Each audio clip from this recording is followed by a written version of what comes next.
Dulce Dios, en el nombre de tu Hijo Jesús y en la guía de aquel que siempre nos va a dirigir a toda verdad, el amantísimo Espíritu Santo, te agradecemos por este nuevo día, por esta oportunidad en que tú nos brindas de que a través de nuestras actitudes, de nuestros pensamientos, podamos manifestar esa obra gloriosa que el Espíritu Santo hace en cada uno de los creyentes después de haber sanado los corazones de cada uno de nosotros.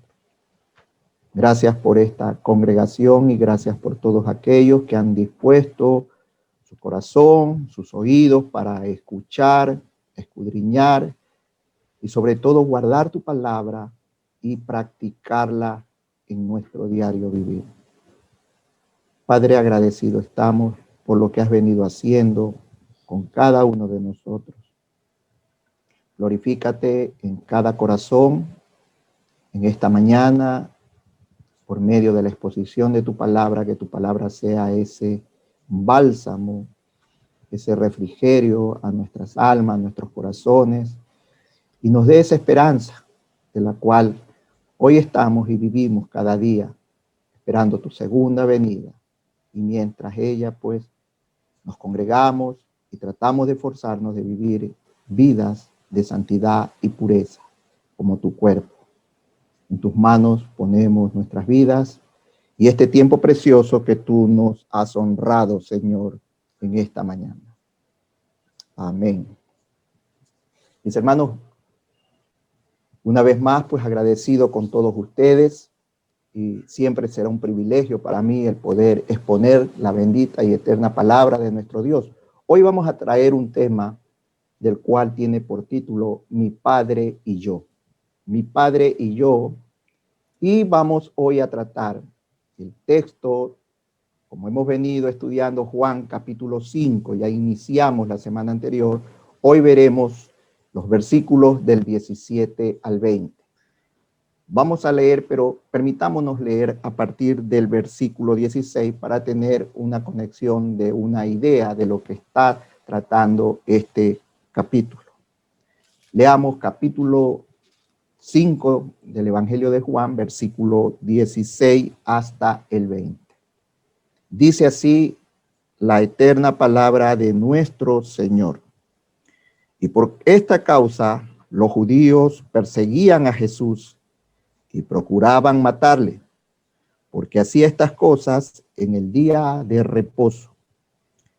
Y Jesús le respondió: mi Padre hasta ahora trabaja y yo trabajo.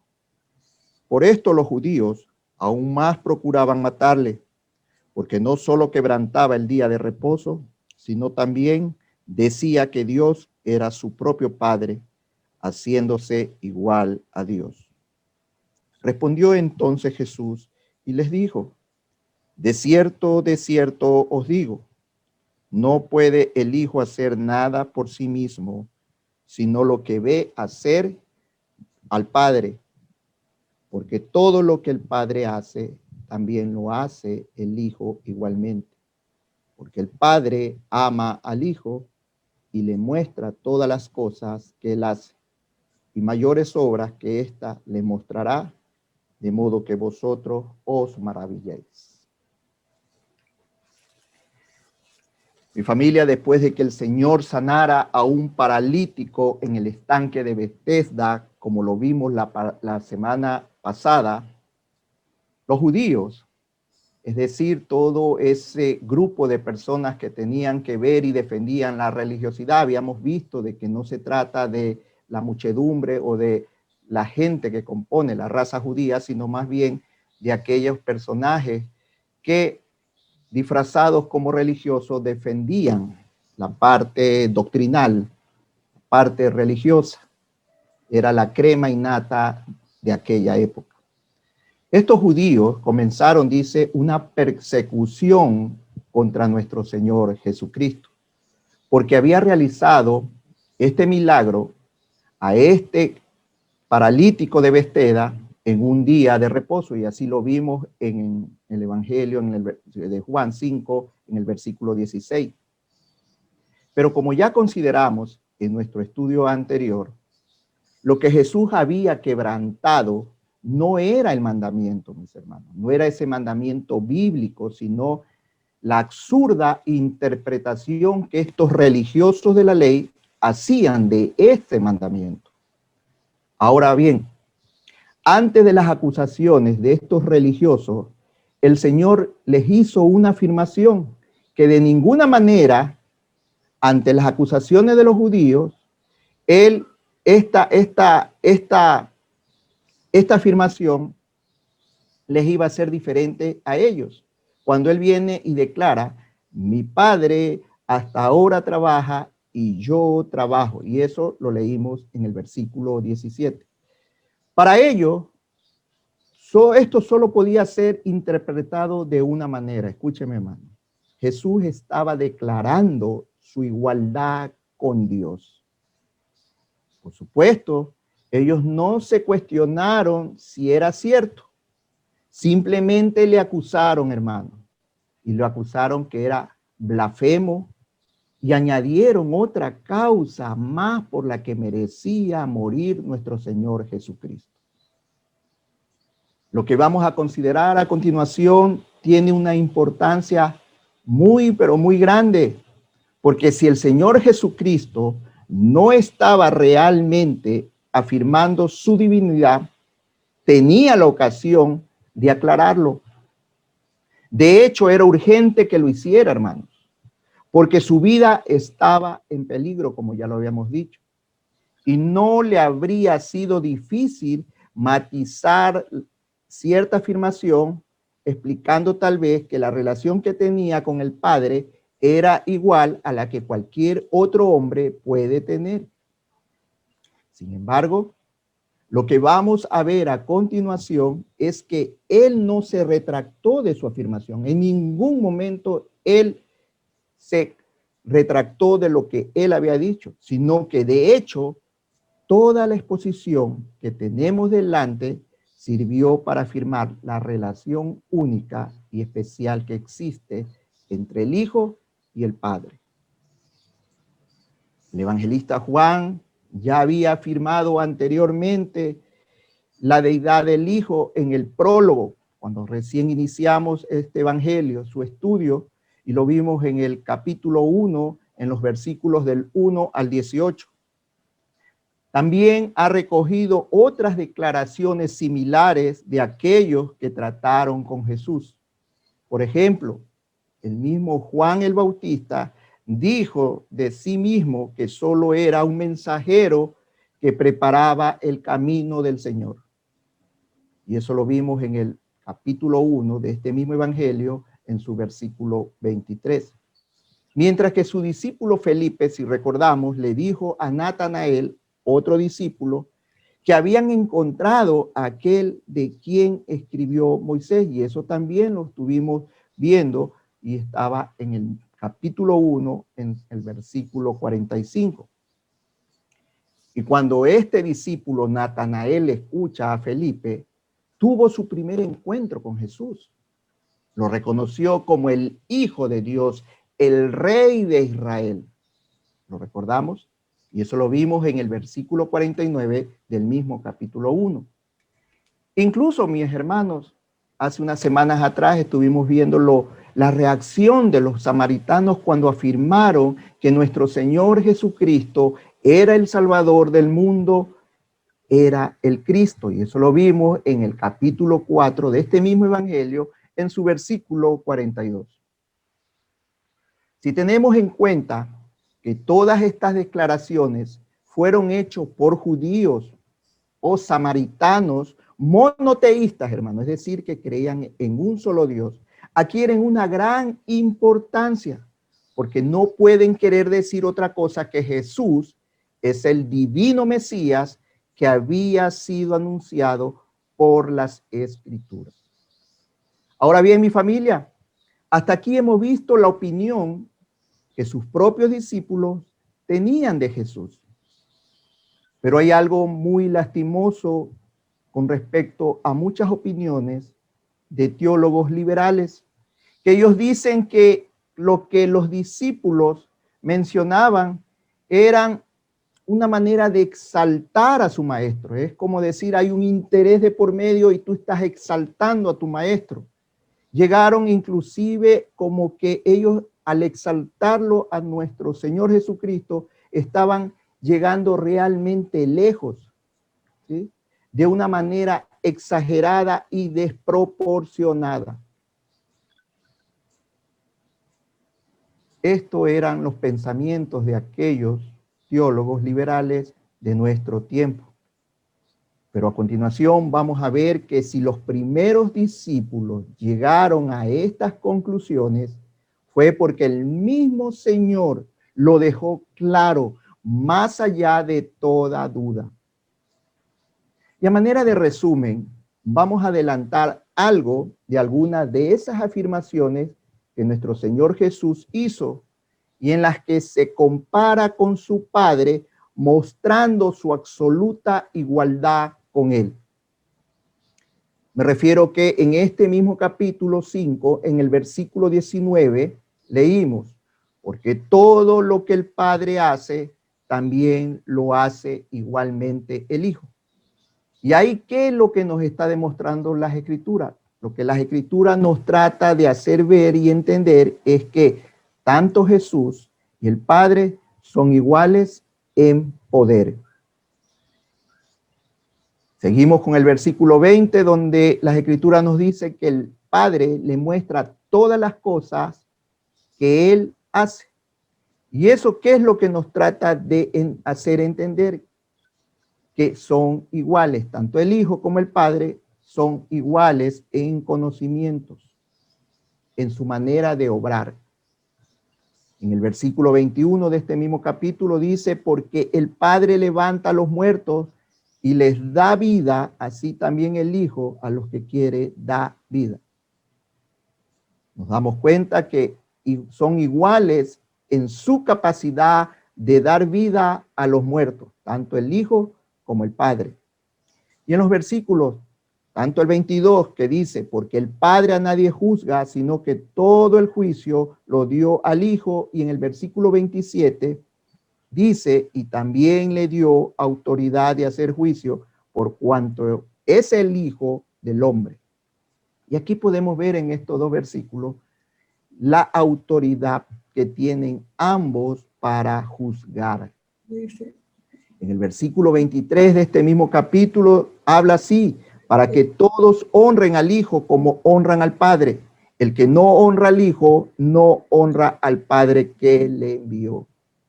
Hermano, esto nos da a entender claramente la igualdad que existe entre el Padre y el Hijo con respecto a la dignidad y honra.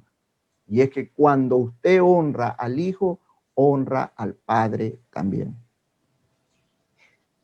En el versículo 24 de este mismo capítulo 5, se nos habla que el que oye mi palabra y cree al que me envió tiene vida eterna. ¿Qué nos da a entender esto? Que ellos tienen igual poder para impartir vida eterna. Ellos nos dieron la vida eterna. Y en el versículo 26 de este mismo capítulo dice, porque como el Padre tiene vida en sí mismo, así también ha dado al Hijo el tener vida eterna en sí mismo.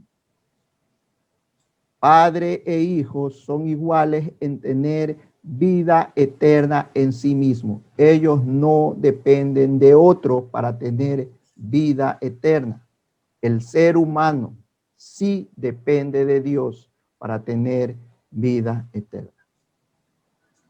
Dicho esto, vamos a entrar a la exposición de nuestros versículos que hoy nos compete estudiar, predicar, y lo vamos a hacer bajo 3 puntos.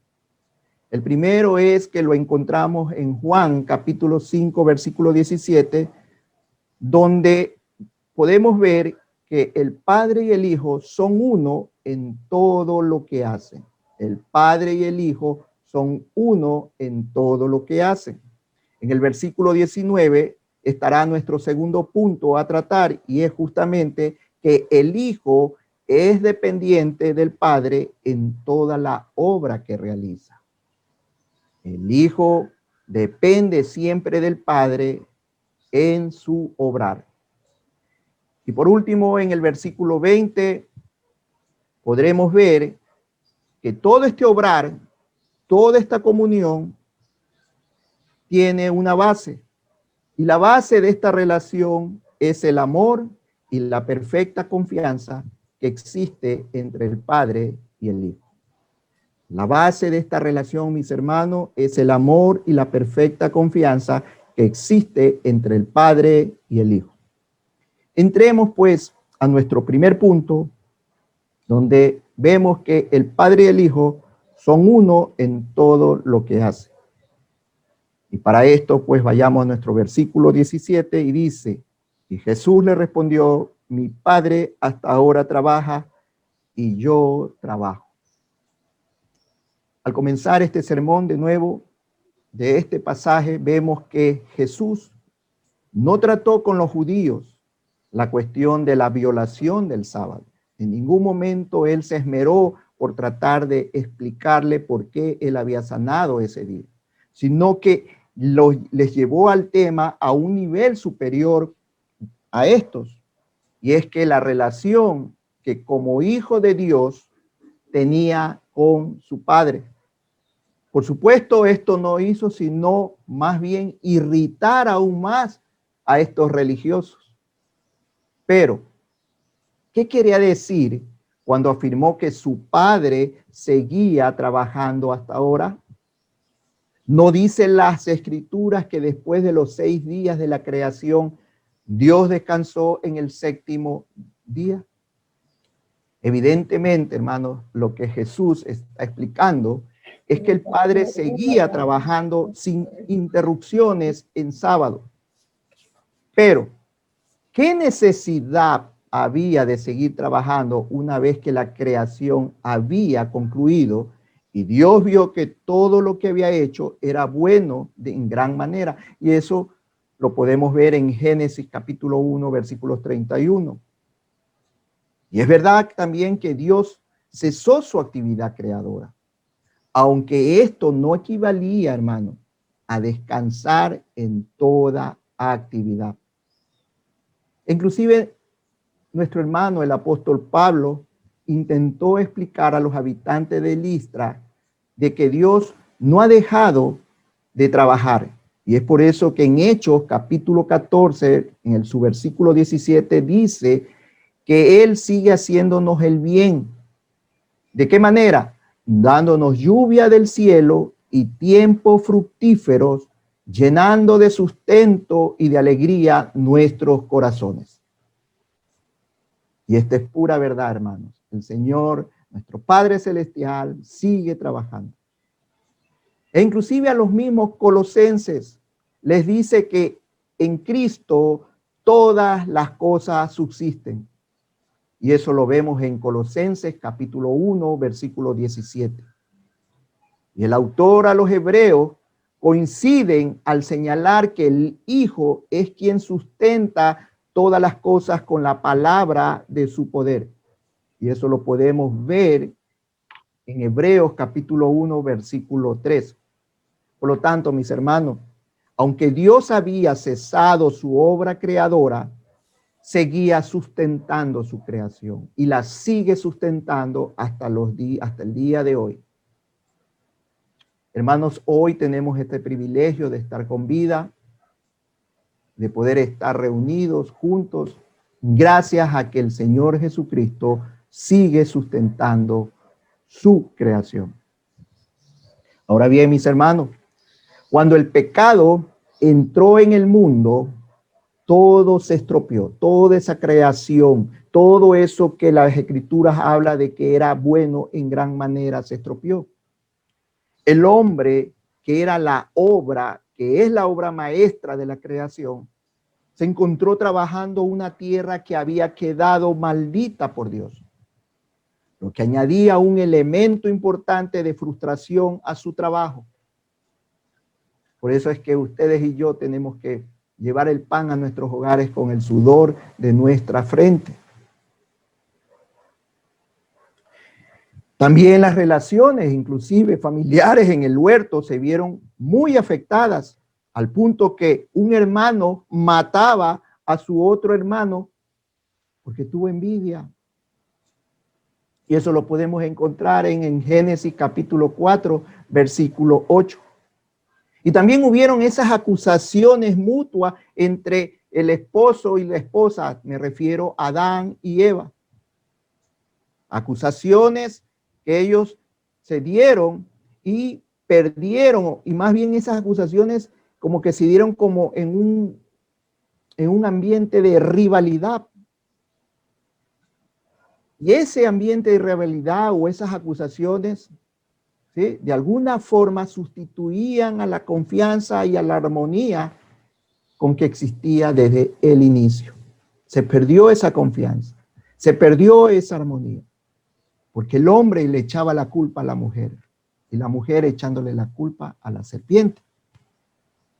Aunque lo más grave fue la introducción a la muerte. Ante este nuevo escenario introducido únicamente por el pecado, Dios no podía descansar. Dios no podía darse eso de descansar cuando veía que su creación estaba siendo lastimada a consecuencia del pecado.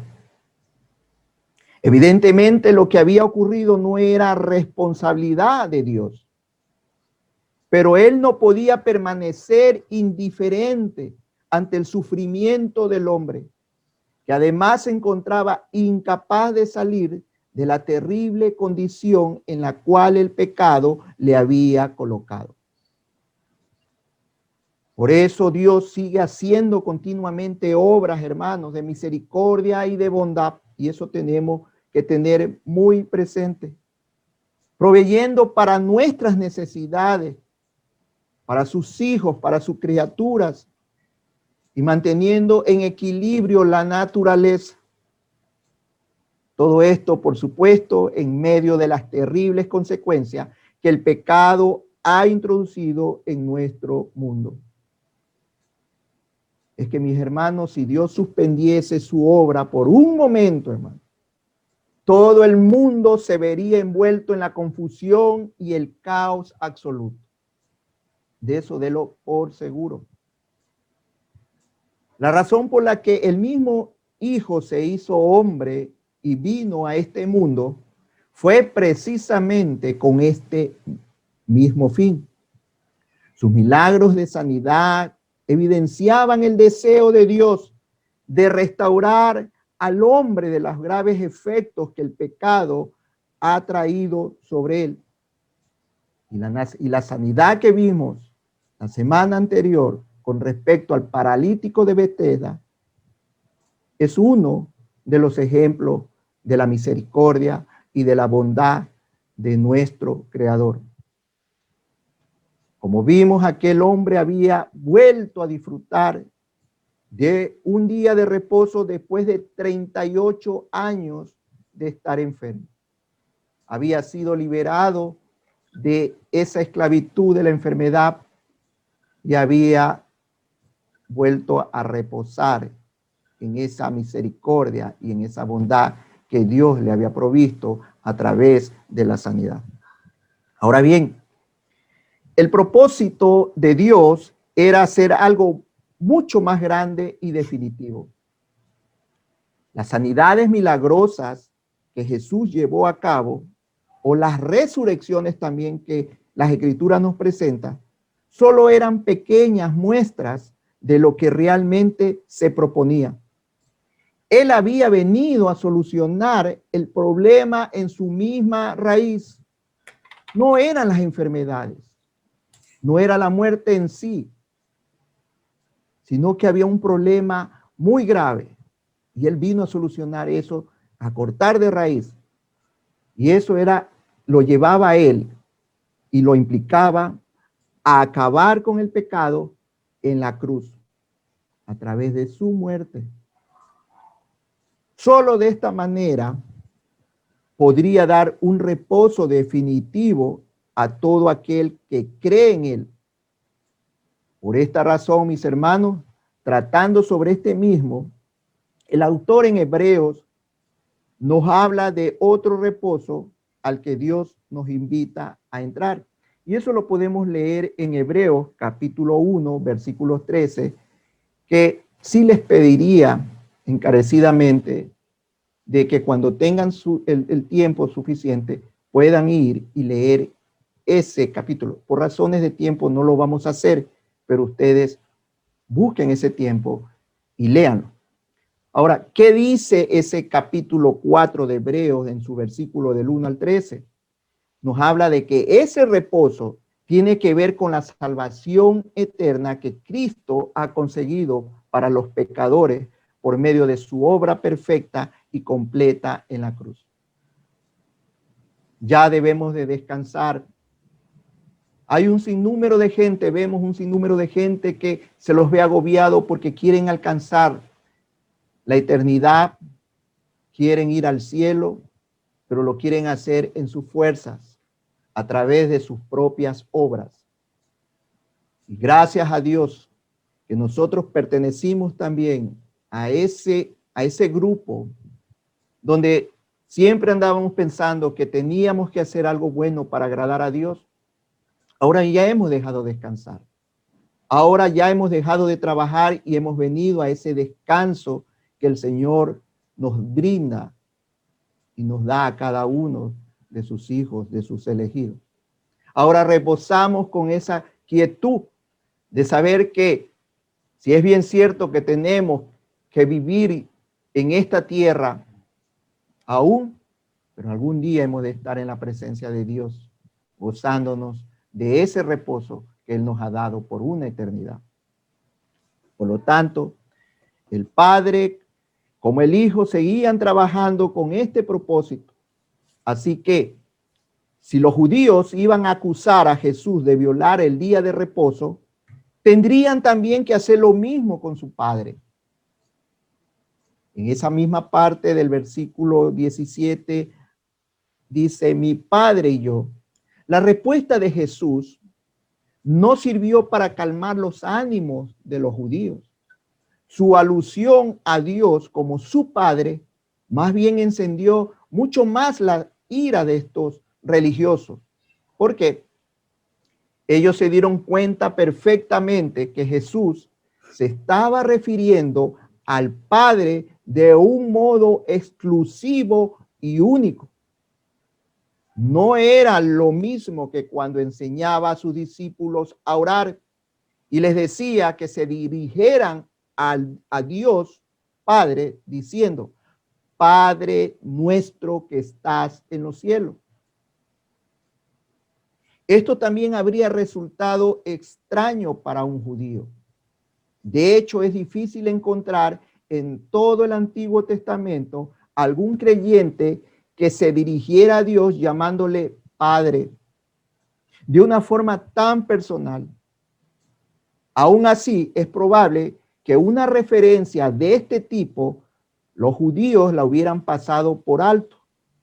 Pero la cuestión, mis hermanos, aquí era totalmente diferente. Ellos percibieron con total claridad que se estaba refiriendo a su Padre, pretendiendo igualdad con él. Aquí tenemos que detenernos un momento para aclarar que hay una diferencia importante entre la forma en la que nosotros usamos ahora el término Padre y la forma en la que lo hacían los judíos en la época de Jesús. Por el contexto de nuestro pasaje, vemos con total claridad lo que ellos entendieron. Ellos decían que Dios era su propio Padre, haciéndolo igual a Dios. Nuestra mentalidad, generalmente nosotros, cuando alguien dice que es hijo de otra persona, entendemos que ha sido engendrado por él y que en cierto sentido le debe su existencia. Pero en la mentalidad de estos judíos, no era así. Ser hijo era una forma de decir que se participaba de la misma naturaleza del Padre. Por ejemplo, cuando Jesús se refirió a los hijos de Zebedeo como hijos del trueno, ¿qué trataba de decirle Jesús? Quería decir que tenían la misma naturaleza explosiva que un trueno. Y del mismo modo tenemos que entender otras expresiones similares que encontramos en el Nuevo Testamento. Y si hemos leído, por ejemplo, en Juan capítulo 17, versículo 12, cuando dice el hijo de perdición. En Hechos capítulo 4, versículo 36, hablan del hijo de consolación. En Lucas capítulo 16, versículos 8, habla hijos de este siglo. En todos estos casos, mis hermanos, queda claro que lo que se comparte es la naturaleza y no debemos de buscar una relación en la que el hijo ha sido engendrado literalmente. Por otro lado, debemos tener presente que el lenguaje humano no basta para expresar plenamente aquellas cosas que están relacionadas con la divinidad. Y nosotros debemos ser prudentes y reconocer que con frecuencia las palabras se agotan y fallan cuando se trata de explicar cómo es Dios. Así que no vayamos más allá de lo que el texto explica con claridad. Y no caigamos, mis hermanos, en el error de pensar que puesto que Jesús es el Hijo de Dios, por lo tanto, ha tenido que ser creado por Dios. Como decimos, esta es la forma en la que nosotros lo entenderíamos en nuestro contexto. Pero queda claro que los judíos no tenían nada de esto en su mente. Y nosotros debemos entender las expresiones y palabras tal como lo entendieron aquellos a quienes fueron dichas en un principio. Veamos el versículo 18. El versículo 18 nos habla en esa parte cuando dice, por esto los judíos aún más procuraban matarle.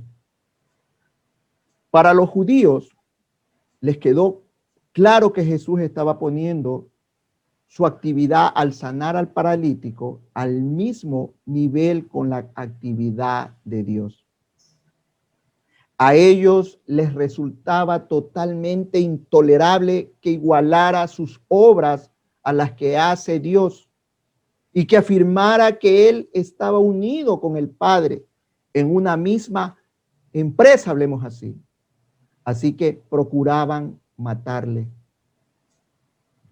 El texto original transmite la idea de un esfuerzo incrementado e infatigable para matarle. Y es que estos judíos odiaban mucho al Señor Jesús.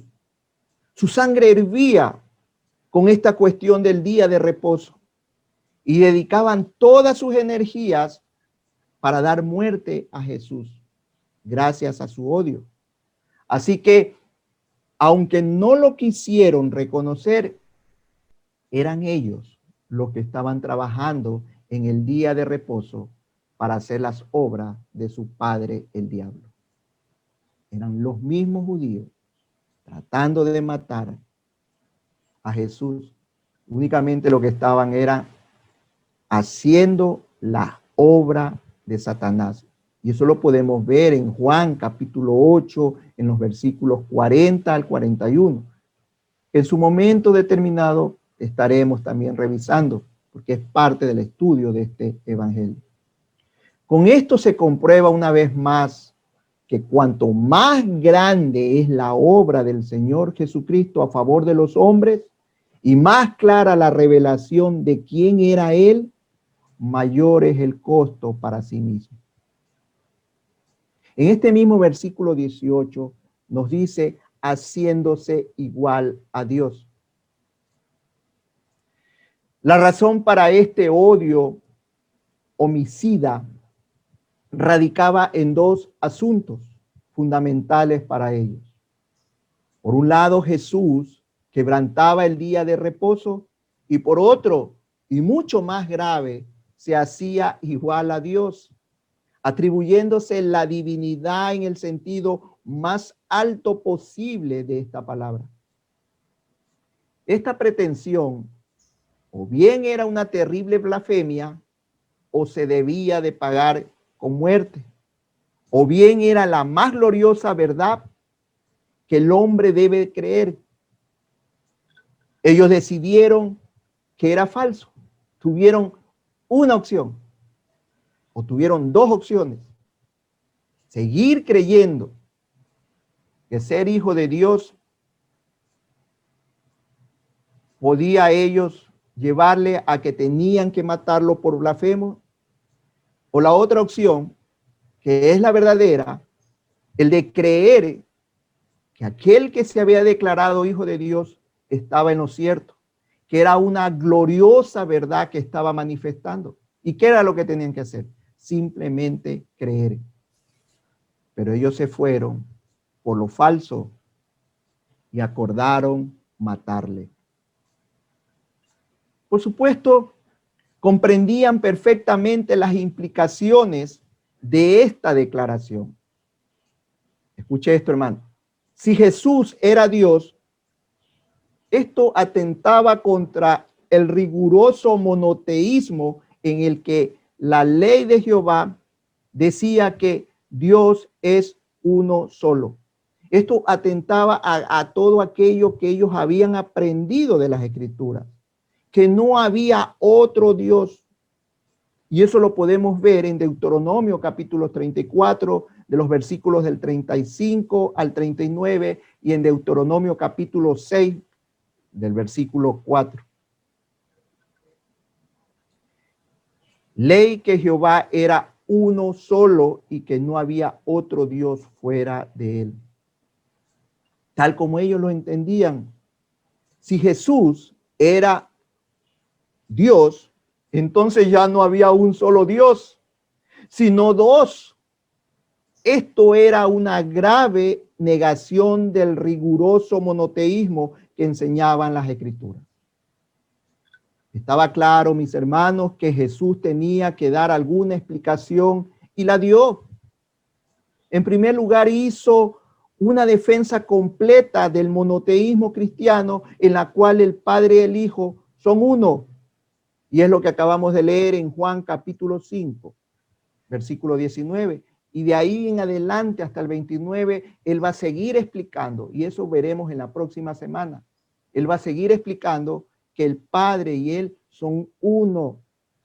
Y luego mostró aquellas credenciales que demostraban que realmente Jesús era Dios. Y eso también lo estudiaremos en Juan capítulo 5, en los versículos del 30 al 47. Ahora comencemos entonces a ver la firme defensa que él hace de su afirmación de igualdad con el Padre. Y esto implica a irnos al segundo punto. El segundo punto trata de que el Hijo es dependiente del Padre. Y en el versículo 19 nos dice un extracto: no puede el Hijo hacer nada por sí mismo, sino lo que ve hacer el Padre. En este versículo 19, Jesús comienza con una de las frases más solemnes. De cierto os digo, como diciendo, os aseguro y os doy mi palabra. ¿Y qué es lo que afirma con tanta fuerza? ¿Y qué es lo que afirma? Bueno, él está respondiendo a la acusación de los judíos de quebrantar el día de reposo y de hacerse igual a Dios. Así que va a explicar de forma más amplia la verdad que acababa de declarar. Y vamos a notar inmediatamente que él no rebaja en nada lo que había dicho, sino que por el contrario va a reforzar su justa pretensión con la certeza de que los judíos arreciarían aún más en furia contra él. Él sabía que estos se iban a enojar más. Desde el punto de vista de los judíos, un mero hombre se estaba haciendo Dios. Asimismo, se estaba autoproclamando Dios. Esto les parecía a ellos una arrogancia y una presunción inadmisible para un simple hombre mortal. Pero además, desde un punto de vista lógico, esto era completamente imposible. No puede haber dos seres supremos y omnipotentes al mismo tiempo.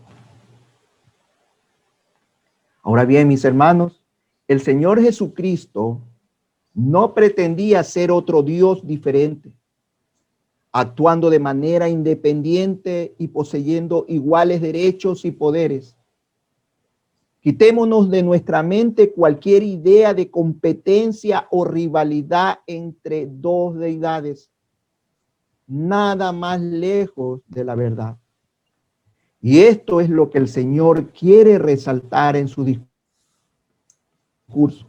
La relación que hay entre el Padre y el Hijo es de amor y de confianza mutua. Están unidos en un mismo propósito y obra. Y aquí tenemos que hacer una reflexión. Todos hemos oído hablar de la Santísima Trinidad. Si bien tal nombre nunca aparece en las Escrituras, y aunque esto es cierto, sin embargo, la única forma de entender lo que estamos estudiando es sobre la base de admitir que hay un solo Dios en varias personas, que son iguales y mutuamente dependientes entre sí. De otro modo, tendríamos que aceptar que lo que Jesús estaba enseñando en esta ocasión es que hay dos dioses y necesariamente uno de ellos tendría que ser mayor que el otro. Pero cuando analizamos este hermoso pasaje, vemos que la igualdad entre el Padre y el Hijo es absoluta, no puede ser cuestionada. Vemos que el Señor comienza afirmando que todo lo que el Padre hace, también lo hace el Hijo igualmente. Esto equivale a decir que el Hijo es omnipotente como el Padre, porque de otro modo no podría ser todo lo que el Padre hace. No lo podría hacer por sentido común, hermano. Sin embargo, allí mismo aclara que no puede el Hijo hacer nada por sí mismo, sino lo que ve hacer al Padre. Con esto nos muestra que su poder no está en competencia con el Padre, sino que sus obras son hechas en humildad y en total dependencia del Padre. Nosotros, como hombres caídos, fácilmente pensamos en tal subordinación necesariamente implica inferioridad. En nuestras relaciones humanas, esto es habitual, hermano. Pero no olvidemos que estamos hablando de Dios. En su caso, la subordinación no implica inferioridad, ni tampoco hay ningún tipo de conflicto de intereses o voluntades. Lo que está implícito en esta relación es una perfecta colaboración de amistad y de unión íntima. El Padre y el Hijo son dos voluntades unidas en una sola. Por otro lado, no debemos de perder de vista la situación especial en la que el Hijo había entrado por medio de la encarnación a este mundo. Cuando Él aceptó la misión de la redención del hombre, se subordinó al plan eterno de Dios, de modo que actuaba en todo momento siguiendo los deseos del Padre. En este contexto debemos entender que es la expresión de la voluntad del Trino Dios. De este modo, el Señor Jesucristo vivió como un hombre en dependencia y fe de su Padre. Y así es que debemos de vivir nosotros, en total dependencia y fe de nuestro Padre Celestial. ¿Qué modelo para nosotros, hermanos? Aquel a quien adoramos como Señor, asumió para sí forma absoluta de la posición de un siervo. Él no vino a ser servido, él vino a servir. Así rezan las Escrituras. Pasemos a nuestro tercer y último punto, el versículo 20, y el tercer punto nos habla de que la base de esta relación es el amor y la perfecta confianza entre el Padre y el Hijo. Versículo 20 nos dice que el Padre ama al Hijo y le muestra todas las cosas que Él hace.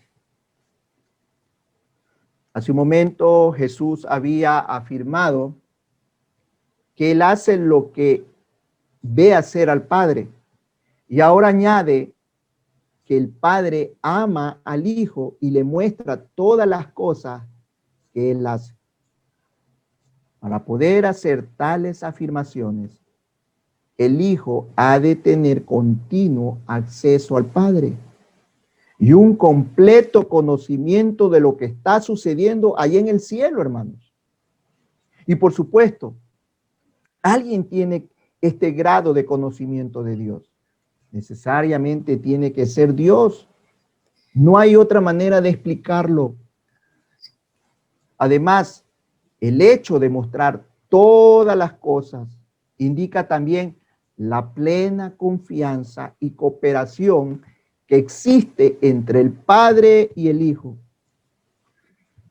Por supuesto, Dios también revelaba su secreto a sus siervos. Cuando nosotros vamos a Amós capítulo 3, versículo 7, vemos ahí que Dios revelaba su secreto a sus siervos, los profetas. Pero lo que Jesús está diciendo en cuanto a sí mismo va mucho más allá de lo que ningún profeta hubiera pretendido nunca. El mismo Señor lo explicó en otras ocasiones y podemos ver o podemos citar dos textos bíblicos. Mateo capítulo 11, en los versículos 27 dice: todas las cosas me fueron entregadas por mi Padre y nadie conoce al Hijo sino el Padre.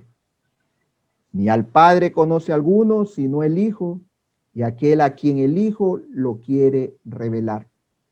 Y veamos también otro texto. Lucas capítulo 10, en su versículo 22, dice: todas las cosas me fueron entregadas por mi Padre y nadie conoce quién es el Hijo sino el Padre, ni quién es el Padre sino el Hijo y aquel a quien el Hijo lo quiere revelar.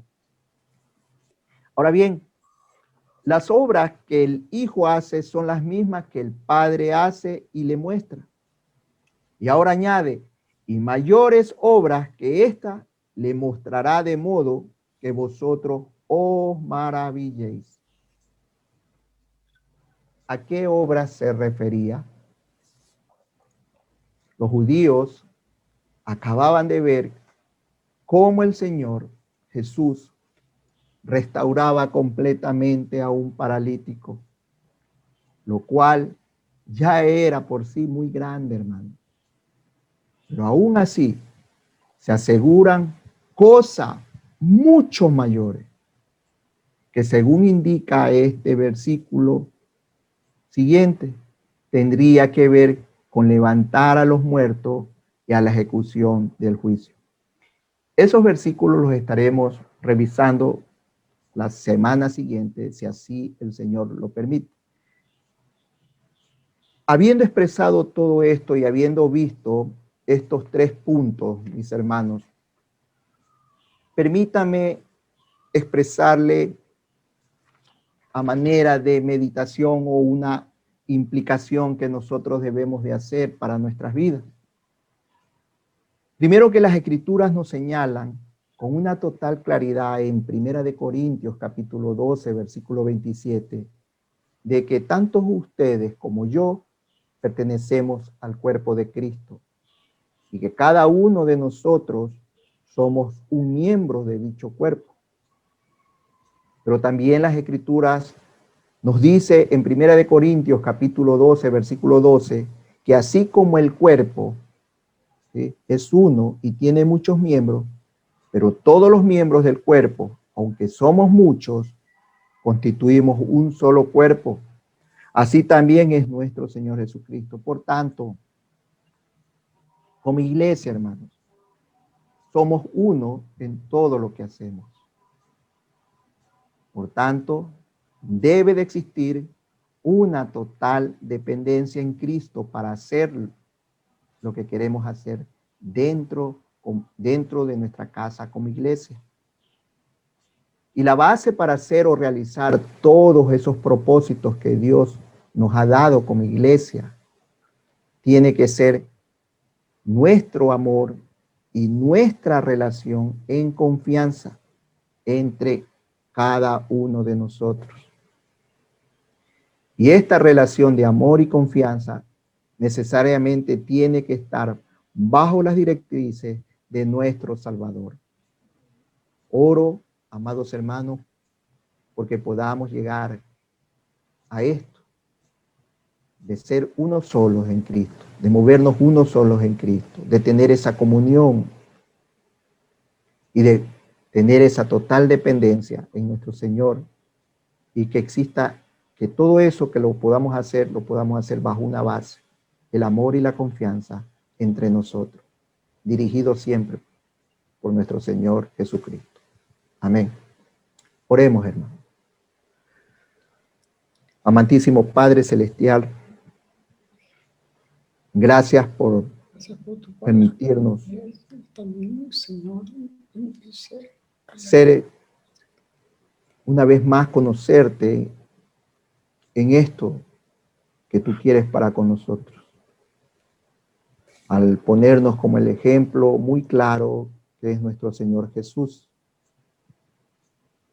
Y el hacernos ver de que somos uno solo, como Él lo fue contigo.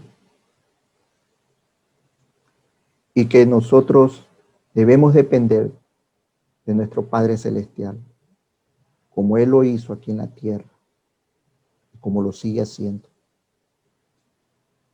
Y que esa dependencia y todo lo que Él pudo vivir en esta tierra, experimentar en este mundo de pecado, esa relación que hubo entre el Padre y el Hijo, fue absolutamente en amor y confianza entre ambos.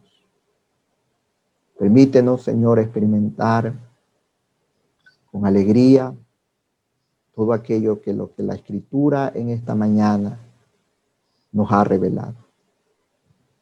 Todo esto lo pedimos en los méritos de Jesús y en la gracia de tu Espíritu Santo. Amén. Doy paso